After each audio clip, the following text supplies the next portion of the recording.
Callie Parker was not in the mood for a rich, arrogant CEO to throw his money around in her cafe today. But as soon as the door chimed and she looked up, there he was, tall, dark, and unfairly handsome, wearing a perfectly tailored suit that probably cost more than her rent. His piercing blue eyes swept across the cafe, landing on her with an intensity that made her pulse jump. Tristan Hale, the name alone sent a ripple of awareness through her. He was the powerful CEO of Hale Industries, a man who had built an empire with a ruthless reputation. He was the type who never had to wait for anything, the kind who could buy whatever he wanted, including people's time. And yet here he was, standing in her little cafe like he belonged. She tightened her grip on the coffee pot. "We're full," she said, even though there was an open table by the window. Tristan's lips twitched, but he didn't argue. Instead, he slid onto a stool at the counter, his presence overwhelming in the small space. "Then I guess I'll wait." Callie sighed, wiping her hands on her apron. "Suit yourself." She turned away, focusing on the orders piling up. She had no time for entitled businessmen who thought the world revolved around them. She had bills to pay, a 6-year-old son to raise, and a cafe barely scraping by. Dating, especially someone like Tristan Hale, was the last thing on her mind. But Tristan didn't leave. He sat there watching her with an unreadable expression. And when the morning rush slowed, he finally spoke. "You don't like me." Callie glanced at him, surprised by his bluntness. "I don't know you." "But you've already decided you don't like me." She shrugged. "I don't have time for people who think money solves everything." Something flickered in his gaze. "And what if I told you I'm not here for business?" She raised an eyebrow. "Then I'd ask what you're really doing here." Tristan leaned forward, resting his elbows on the counter. "Came in last week, you probably don't remember. Had a meeting across the street and grabbed a coffee before heading in, but when I left, I couldn't stop thinking about this place." His eyes locked onto hers. "Or you." Callie's heart stuttered, but she forced herself to remain unaffected. "That's flattering, but I'm not interested." Tristan didn't flinch. "Why not?" She let out a humorless laugh. "Because I don't have time. I have a son, a business, and more responsibilities than I can count. I don't do casual, and I definitely don't do men who think persistence is romantic." He studied her for a long moment, then to her surprise he nodded. "Fair enough." Callie blinked. "That's it." For now, he stood, reaching into his wallet and placing a $100 bill on the counter. "For the coffee and the conversation." She frowned. It wasn't worth that much. Tristan met her gaze with a look so intense it sent a shiver down her spine. "You're worth more than that, Callie." And with that, he walked out, leaving her heart pounding and her carefully constructed walls cracking. But she wasn't going to let them fall, not for him, not for anyone. Yet something told her Tristan Hale wasn't the kind of man who gave up easily. Callie spent the rest of the day pretending that Tristan Hale's visit hadn't rattled her. She went through the motions, taking orders, managing her small team, and making sure everything ran smoothly. But no matter how hard she tried, she couldn't shake the weight of his words or the way his gaze had held hers, unwavering and certain. By the time she locked up for the night, exhaustion clung to her. She picked up her son Oliver from her neighbor, Mrs. Thompson, and carried him up the narrow stairs to their small apartment above the cafe. He was already half asleep, his head resting against her shoulder, his tiny fingers curled around the fabric of her sweater. "Did you have fun today, buddy?" she asked as she set him down on his bed. He nodded sleepily. "Mrs. Thompson let me help bake cookies," he murmured, his voice thick with drowsiness. Callie smiled, brushing his dark curls away from his forehead. "That sounds like a good day." Oliver's eyes fluttered open just a little. "Mom." "Oh yes." He yawned. "Are you happy?" The question caught her off guard. She hesitated, then kissed his forehead. "Of course I am, because I have you." His lips curved into a tiny smile before he drifted off to sleep. Callie sat beside him for a long time, watching his peaceful expression. She had built a life around keeping him safe, making sure he never felt the absence of the father who had walked away before he was even born. She had no regrets. Love, romance, those things had no place in the world she had created. And yet, Tristan Hale had walked into her cafe and made her question everything. The next morning, Callie was ready for a normal day. She told herself Tristan wouldn't come back. Men like him didn't chase after women who weren't interested. They moved on to the next shiny thing, the next easy conquest. But at precisely 8 o'clock, the door chimed, and there he was again. This time he wasn't alone. A tall, broad-shouldered man in his early 40s followed him in, his presence just as commanding, though far less intense. Callie recognized him instantly. Nathan Pierce, Tristan's right-hand man and the COO of Hale Industries. Tristan walked straight to the counter like he belonged there. "Morning, Callie." She exhaled slowly, refusing to let him see how much his presence unsettled her. "Didn't expect to see you again." Nathan let out a low chuckle. He's not one for giving up. Tristan ignored him, his attention solely on Callie. "I need coffee, and I was hoping you'd humor me with another conversation." She folded her arms. "You do realize persistence isn't always charming, right?" He didn't flinch. "I don't need to be charming, just need 5 minutes." Nathan cleared his throat. "I'll grab a table." He gave Tristan a pointed look before heading toward the back of the cafe.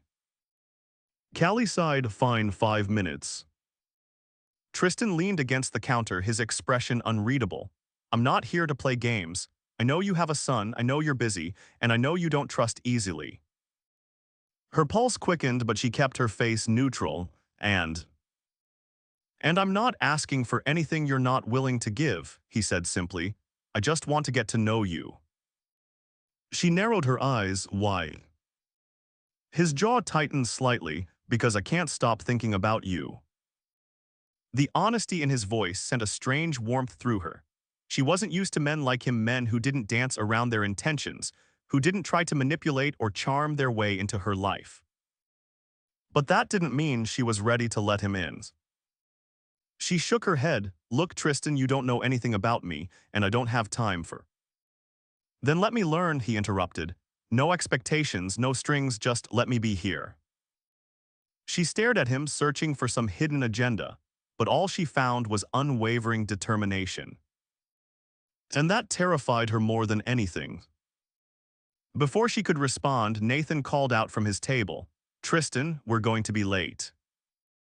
Tristan sighed, pulling out his wallet. He placed a crisp bill on the counter, far more than the cost of his coffee. Callie glanced at it, then back at him. "You don't have to do that." "I know," he said, holding her gaze, "but I want to." Then, without another word, he turned and walked away. Callie stood there long after he was gone, her heart pounding, her carefully built walls starting to crack. Callie told herself she wouldn't think about Tristan Hale again. She had work to do, a child to care for, and a business that relied on her full attention. But the problem was, Tristan wasn't making it easy to forget him. The next morning, she expected her usual routine: opening the cafe, preparing for the morning rush, and dealing with customers who were either too impatient or too groggy to function without caffeine. What she didn't expect was a delivery van pulling up outside just as she was setting out the chairs on the patio. A man in a neatly pressed uniform stepped out, holding a clipboard. "Callie Parker." She hesitated. "Yes." He gestured toward the van. "I have a delivery for you." Frowning, she wiped her hands on her apron. "I didn't order anything." The man gave a polite nod. "It's already been taken care of." He turned to the back of the van and opened the doors. Callie's breath caught. Inside, rows of sleek, brand-new coffee machines gleamed under the morning light. Not just any machines, top-of-the-line models that cost more than she made in a month. She shook her head. "There has to be a mistake." The man handed her a small envelope. "There's a note inside." With hesitant fingers, she pulled out the card and read the handwritten message. "For the best coffee in the city, no strings attached." No signature, but she didn't need one. Her jaw tightened as she folded the note and slipped it into her pocket. "Send them back." The man blinked. "Excuse me." "I don't need them," she said firmly. "I didn't ask for them." He hesitated, clearly unsure how to respond. "Are you sure? They've already been paid for." "Send them back." The delivery man gave a small nod. "Understood." Callie didn't wait to watch as he packed the machines back into the van. Instead, she marched inside, grabbed her phone, and dialed the number she had no business calling. Tristan answered after the first ring. "Good morning, Callie." Her grip tightened around the phone. "What do you think you're doing?" There was a pause, then his voice calm and composed. "Helping." She exhaled sharply. "I don't need help." "It's not about need," he said. "It's about what you deserve." Her heart did something strange in her chest, but she ignored it. "I don't accept gifts from men who think they can buy their way into my life." "I'm not trying to buy anything," he said smoothly. "I'm just giving you what you should already have." Callie closed her eyes, willing away the frustration bubbling inside her. "I sent them back." Silence, then a quiet chuckle. "Of course you did." She clenched her jaw. "Don't do it again, Tristan." Noted. Before he could say anything else, she ended the call and dropped the phone onto the counter. She should have felt satisfied, but instead, an unsettling warmth lingered in her chest. Days passed and Tristan didn't show up at the cafe. No extravagant deliveries, no unexpected visits. It should have been a relief. But instead, a nagging part of her wondered if she had been too harsh. Not that it mattered. She was just about to close up one evening when the door swung open. She turned, expecting a last-minute customer, but her breath caught when she saw Tristan standing there. No suit this time. Instead, he wore a dark sweater and tailored slacks, his presence just as commanding but somehow different. Before she could say anything, he walked toward the counter and set a small box in front of her. She eyed it warily. "What is that?" "A peace offering," he said. Callie hesitated, then slowly lifted the lid. Inside, nestled in delicate wrapping, was a single, beautifully crafted ceramic mug.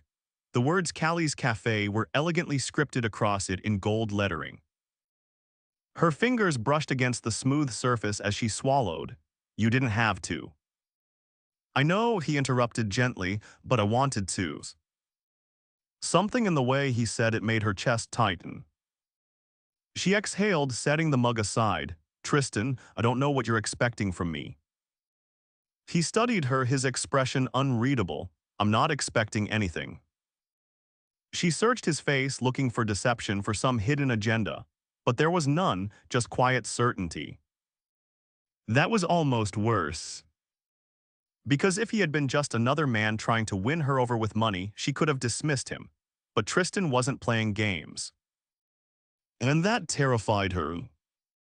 She cleared her throat. "I should close up." He nodded. "I won't keep you." As he turned to leave, something inside her shifted. Before she could talk herself out of it, she spoke. "Oh, Tristan."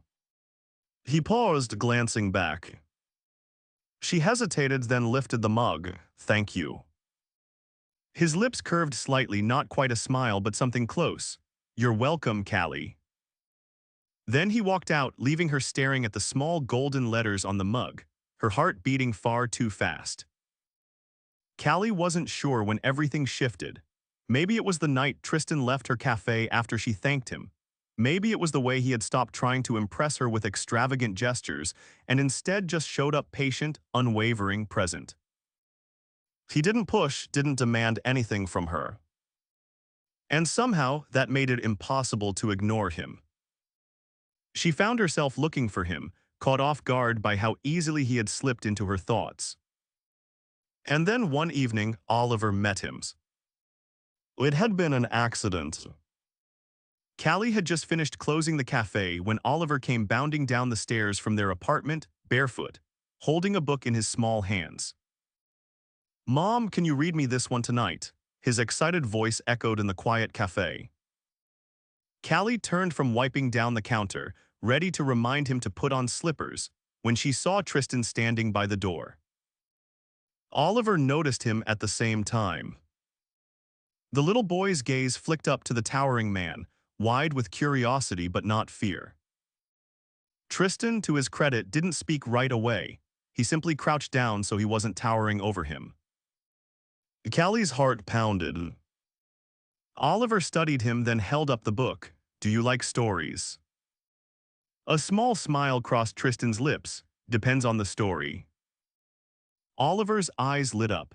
This one's about a pirate who finds a treasure but doesn't want to share it, but then he learns that sharing makes the treasure even better. Something softened in Tristan's expression. That sounds like a good lesson. Oliver nodded eagerly. Mom says stories help us learn things. Callie's throat tightened as Tristan's gaze lifted to hers, something unreadable in his eyes. She's right, he murmured. Oliver turned back to Callie. Can he read it with us? Her breath caught. Tristan didn't move, didn't say a word. He was waiting for her decision. She could have said no, could have told Oliver that bedtime was just for them. But instead, she found herself nodding.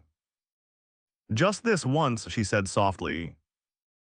Oliver grinned and ran to the small booth near the window. Tristan rose, his gaze still on her. Are you sure? No, she wasn't sure. But she wanted to say yes. So she did. Tristan sat beside Oliver, listening intently as the little boy flipped through the pages, his tiny fingers tracing the illustrations. And Callie.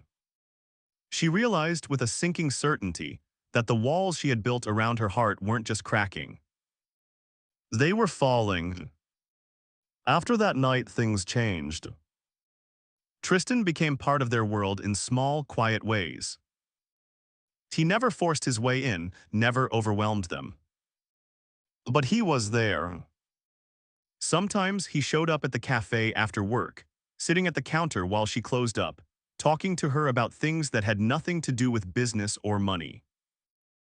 Sometimes he brought Oliver books, never flashy gifts, never anything too much, just simple stories he thought Oliver would like. And sometimes, when Callie let herself forget how dangerous it was to let him in, she let herself enjoy it. One evening, after Oliver had fallen asleep on the couch in the cafe, Tristan helped her clean up. She wiped down a table while he stacked chairs, the silence between them comfortable. Then he spoke. I know you're scared. Her hand stilled on the cloths. She didn't pretend to misunderstand him. Instead, she exhaled, staring at the polished wood beneath her fingers. Oliver is my whole world, she said. I can't afford to let someone in if there's even a chance they'll walk away. Tristan leaned against the table across from her, his gaze steady. I don't walk away, Callie's. Her heart pounded. She wanted to believe him. But belief was dangerous. She shook her head. You say that now, but people change their minds. His jaw tightened, not me. She swallowed hard. You don't know what it's like, she whispered. To put someone else first every second of every day, to have no room for mistakes because someone else is depending on you. Tristan's eyes darkened. You think I don't understand responsibility? Callie hesitated. Before she could answer, he spoke again. I raised my younger brother after our parents died. His voice was quieter, now rougher. I was 19, he was 12. Her breath hitched. He had never mentioned family before, had never given her even a glimpse of the past that shaped him. She waited, knowing there was more. I built my company while making sure he had everything he needed, he exhaled slowly. I know what it's like to carry the weight of someone else's future. Something inside her shifted. She had seen Tristan Hale as untouchable, powerful, confident, unshakable. But now she saw something else. A man who had fought for someone he loved. A man who understood sacrifice. A man who wasn't just saying the words. He meant them. Her throat tightened. She didn't know what to say. Tristan pushed off the table, stepping closer. I'm not asking you to let me in all at once, he said, but don't shut me out because of fear. Her pulse pounded. She had spent so many years guarding herself. But Tristan wasn't asking her to fall. He was asking her to try. And for the first time in years, she wanted to. So she took a breath, met his gaze, and whispered, "Okay." Tristan's expression softened. He reached out, his fingers brushing hers, a touch so light, so careful, that it sent a shiver through her. And in that moment, Callie knew. This wasn't just something temporary. This was real. And it was only the beginnings. Callie wasn't sure what she had expected after telling Tristan okay. Maybe she had braced for him to push harder, to take her small moment of vulnerability and run with it. But he didn't. Instead, he did what he had been doing all along. He showed up. Some evenings, he'd stop by the cafe after work, taking a seat at the counter and talking to her while she cleaned up. Other times, he'd bring Oliver a book or ask about his day, never forcing his presence, only offering it. And slowly, without realizing it was happening, Callie started looking forward to it. Not just to seeing him, but to the quiet steadiness he brought. One evening, Oliver had fallen asleep on the couch in the cafe, his small body curled up with one of the books Tristan had given him. The cafe was locked, the chairs stacked, and the only light came from the dim glow of the street lamp outside. Tristan stood near the window, his hands in the pockets of his coat, watching the cars pass. Callie hesitated before stepping closer. "You don't always have to stay so late." He turned, his gaze settling on her. "I know." She swallowed, suddenly unsure what to do with the weight of his attention. "I don't want you to feel like you have to be here." Tristan's expression didn't change, but something in his eyes softened. "I'm here because I want to be." The words sent a warmth through her, one that was becoming harder and harder to ignore. She exhaled, rubbing her hands along the sleeves of her sweater. "I'm not used to this." "I know." She glanced at Oliver, his small body rising and falling in steady breaths. "He's my priority." Tristan's voice was quiet but firm. "I'd never ask you to change that." She met his gaze, searching for any hesitation, any sign that he didn't fully understand what he was saying. But there was none. And for the first time, the fear that had always held her back loosened its grip just a little. She didn't say anything else that night, but when Tristan helped carry Oliver upstairs to their apartment, when he tucked the blanket around him with a care that made her chest ache, she knew this was different. And that terrified her more than anything. A week later, Callie saw Tristan in a world that wasn't hers. She hadn't planned on it. She had taken Oliver to the park, letting him run off the energy that only a 6-year-old possessed, when she spotted Tristan near the edge of the green. He was standing beside a man in an expensive suit, his expression sharp, calculating. This wasn't the Tristan who sat at her counter late at night, listening to her talk about her day. This was the Tristan Hale, the CEO, the man who built an empire with sheer force of will. She had never seen him like this before. Before she could decide whether to approach or walk away, he turned. The moment his gaze landed on her, everything about him shifted. The sharpness in his expression eased, his posture relaxing as he took a step toward her. "Callie." She swallowed, suddenly aware of how different their worlds were. The man beside him gave her a quick glance before nodding toward Tristan. "I'll wait by the car." Tristan barely acknowledged him, his attention still on her. Callie forced a small smile. "Didn't expect to see you here." "I had a meeting nearby." He glanced past her, his gaze softening when he saw Oliver climbing the jungle gym. "Looks like he's having fun." She nodded, watching as Oliver laughed with another kid, completely unaware of the moment unfolding between the two adults. Tristan's voice was quieter when he spoke again. "You okay?" Callie hesitated before answering. "I guess I just forget sometimes." He frowned slightly. "Forget what?" She met his gaze. "That you're you." Something flickered in his expression, something unreadable. "I don't know what that means," he said carefully. She exhaled, shaking her head. "You live in a world of boardrooms and billion-dollar deals. I live in a world of late shifts and scraped knees. Tristan was quiet for a long moment before he spoke. You think that means we don't belong in the same place? She didn't answer. Not because she didn't know, but because she was afraid of the answer. Tristan studied her before finally speaking again, his voice steady. Callie, I don't care about any of that. She let out a quiet breath. Maybe you don't, but eventually it matters. He didn't argue, didn't try to convince her otherwise. Instead, he looked at Oliver again, watching as the little boy ran toward them, his cheeks flushed from play.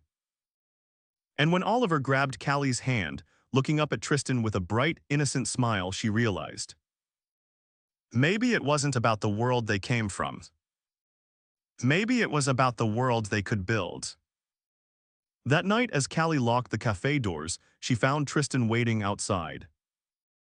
He didn't say anything at first, just watched her as she turned the key, as if waiting for her to acknowledge him first.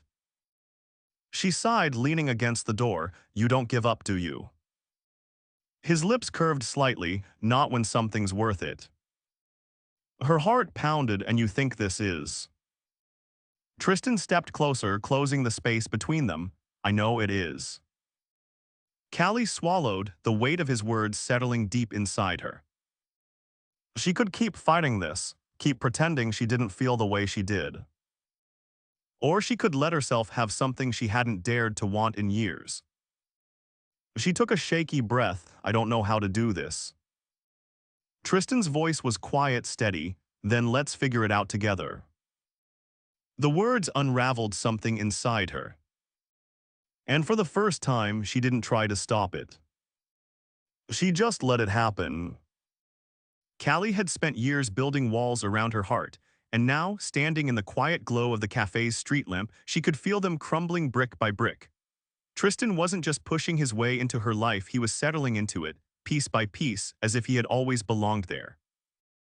But even as warmth spread through her chest, doubt lingered. Tristan had told her they could figure it out together, and for once she wanted to believe in something more than just survival. She wanted to believe in him. Still, old fears weren't so easily silenced. The next evening, she found herself pacing in her apartment after Oliver had gone to bed. She wasn't one for impulsive decisions, but something inside her told her that if she didn't face this now, she never would.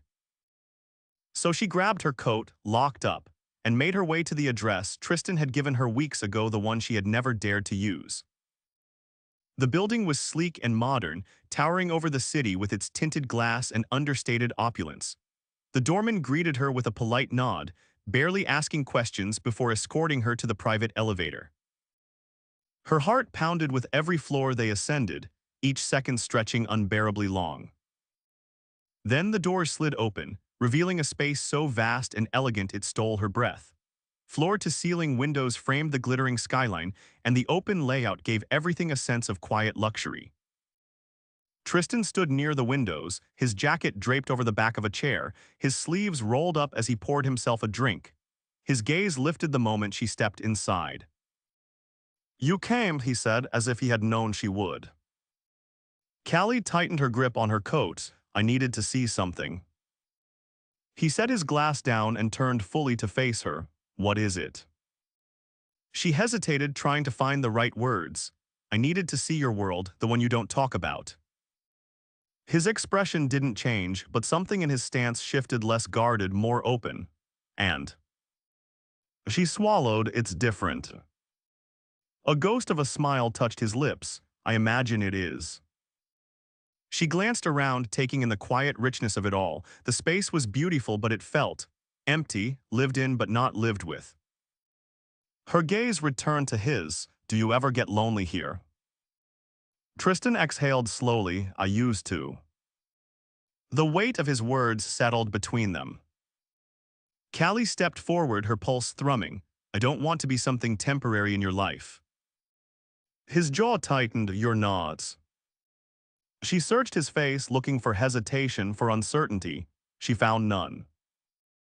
Tristan stepped closer, his voice quieter now. I know you're scared, but I'm not going anywhere, Callie. You and Oliver, you're not just some passing moment to me. Her breath hitched. How do you know that? He reached for her hand, his fingers threading through hers with careful certainty. Because I've never wanted anything more. The quiet conviction in his voice shattered the last of her resistance. Her free hand pressed against his chest, feeling the steady beat of his heart beneath her palm. You make it hard to keep my distance, she admitted, her voice barely above a whisper. Tristan's lips curved slightly as he murmured, then don't. And just like that, the last of her fear melted away. She leaned into him, letting herself believe in something she had once thought impossible. Letting herself believe in him. Weeks passed, and what had once felt uncertain now felt inevitable. Tristan became part of her life in ways she never could have imagined. He was there for Oliver's soccer games, cheering louder than anyone else. He was there on quiet nights at the cafe, helping her close up even when she insisted he didn't need to. He was there when she needed someone to lean on, not just in the grand gestures, but in the smallest ones, the ones that mattered most. And Callie. She stopped waiting for the other shoe to drop. Because for the first time, she wasn't afraid of what came next. Then one evening, everything changed. Tristan had insisted on taking her and Oliver out for dinner, a proper night out, something different from their usual routine. The restaurant was elegant but warm, the kind of place that felt special without feeling overwhelming. Oliver was happily eating his dessert when Tristan reached across the table, taking Callie's hand in his. She arched a brow. What's this about? Tristan exhaled, his thumb brushing along her skin. I've been thinking about something for a while now. She tilted her head, curiosity sparking. Oh. He glanced at Oliver, then back at her, something unreadable in his gaze. Then, before she could process what was happening, he reached into his pocket and pulled out a small velvet box. Callie's breath caught. Tristan didn't kneel, not here, not in the middle of a restaurant, but the way he looked at her, steady and sure, left no doubt about what this was. Callie, he said, his voice quieter now, I never expected you to walk into my life. And I never expected to want someone the way I want you, but I do, more than anything. Her throat tightened, her vision blurring slightly. I don't want to wait, he continued. I don't want to spend another day knowing you're not mine in every way possible. He opened the box, revealing a ring so beautiful yet understated that it felt like it had been made just for her. Marry me. Callie's heart pounded so hard she could barely breathe. She glanced at Oliver, who was watching with wide eyes, his face lighting up in excitement. Then she looked back at Tristan, the man who had made her believe in love again, the man who had never once given her a reason to doubt him. She didn't need time to think. She already knew the answer. A slow smile spread across her lips as she whispered, yes. Tristan exhaled, relief flooding his features as he slid the ring onto her finger. Oliver let out a cheer, clapping his hands. Does this mean we're a family now? Callie's eyes burned with unshed tears as she reached for Tristan's hand. She looked at Oliver, then at the man who had changed everything. Yes, she said, her voice thick with emotion, it does. And for the first time in her life, Callie knew without a doubt that she was exactly where she was meant to be.